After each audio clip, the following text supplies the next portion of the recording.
Hey guys, today I'm going to show you how to save a sheet in an Excel file in the Google Sheets application. But before I do that, I want to say one thing. Please subscribe, comment, and like our videos because it really helps us grow. Okay, now let's jump into it. As you can see, I'm in the Google Sheets application right now. I'm currently signed in into my freshly created brand new account, which I created only for these videos.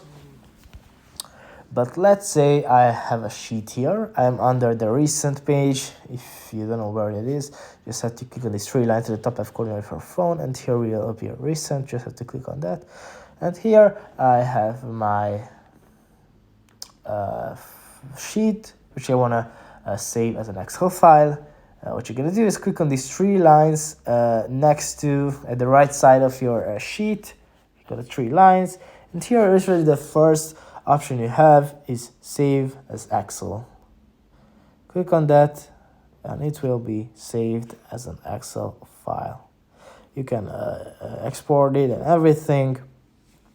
Obviously it's empty for me because I didn't work in it, but if you did, it will automatically be exported as an Excel file. Okay guys, thanks for listening.